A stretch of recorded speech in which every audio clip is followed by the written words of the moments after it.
Well, I figured I may as well vlog this. We got the film set on the set today.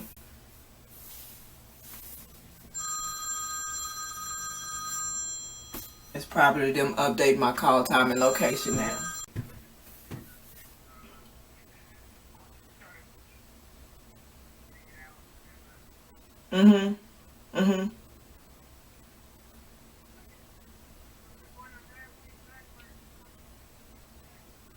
Man, they soup. Oh yeah, I never saw that. Both of the mugs aggressive.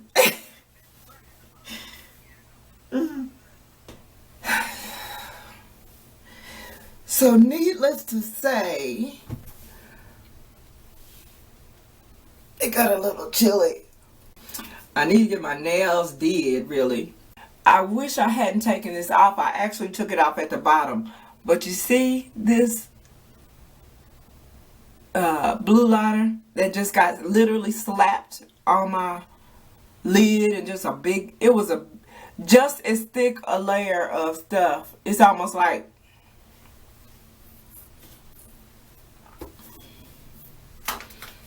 I don't know how dude was feeling when he was doing my makeup. But anyway, let me quit talking because I need to get in the shower, get some rest for tomorrow.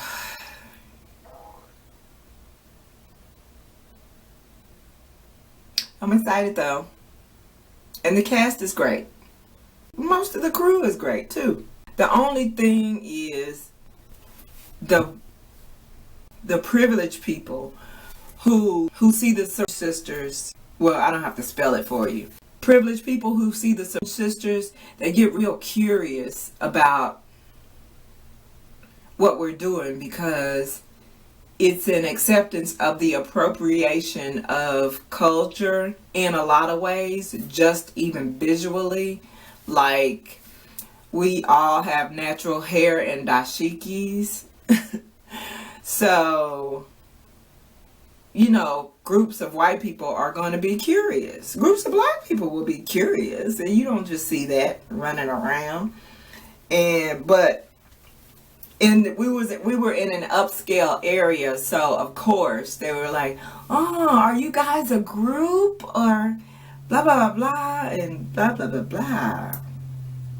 One of the chicks who hers was, you know, her particular her afro was really natural looking, and it was a really natural color. So when she came in, she was telling me that this, you know, of course, this white guy had just asked her to touch her hair.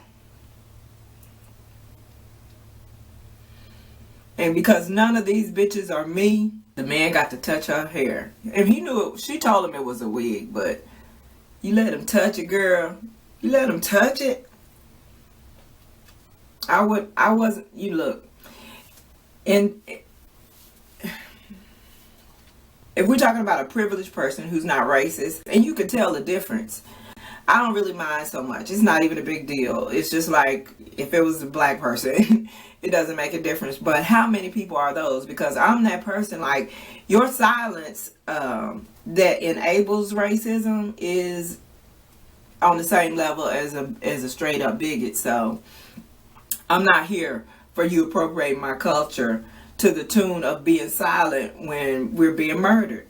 I'm not here for it. So I had my earbuds in so that when people were asking me, "Oh, ma'am, are you guys?" I'm engulfed in a menu. Are you guys in a group? I don't hear anything. I don't hear anything. I don't see anything. I got my earbuds in and I'm looking at my phone. No, I'm not on the phone, but I'm not going to entertain you. I'm not going to be your Sarah Bartman today. I'm not here to be your Sarah Bartman today. It's particularly no time. Not just at this time at this troubled time in our country. Not at any time.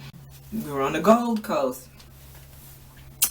So they were not going to be able to help themselves in asking questions, because anybody of any background is going to be curious about something that is unusual that they see, you know. And privileged people have always had the privilege of expressing said curiosity without any danger of, you know, potentially being murdered, or, you know, their entire lives being changed behind some bullshit. So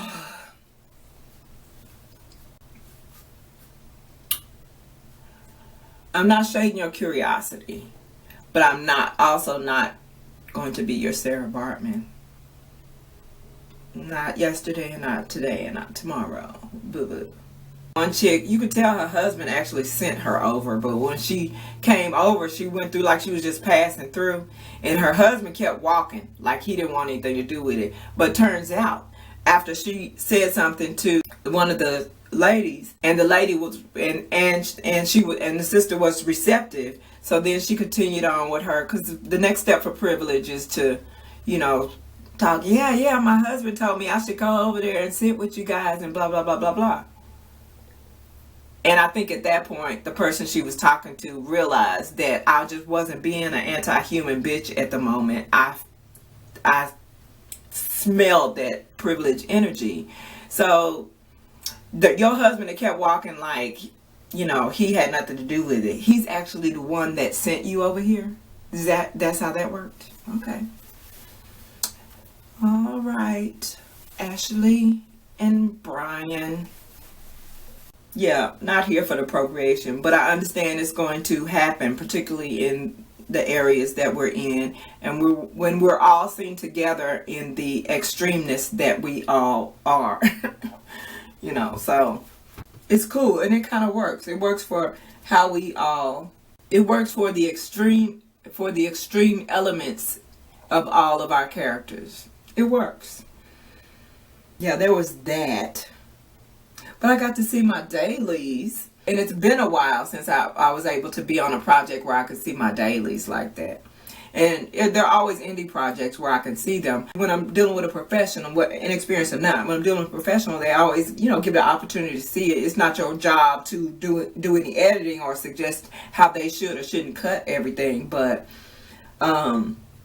it's cool to be able to see it, and maybe, maybe they'll ask you something. Maybe, I don't look for that at all, but it is just, I like being able to see it, because it gives me some insight on what areas I need to focus on, and what chemistry I do or do not need to build with whatever counterpart that I'm in a scene with. So it is helpful to me. Yeah. Lots of fun. Groovy smooches. Need to get my nails did again. No, sir. No, sir.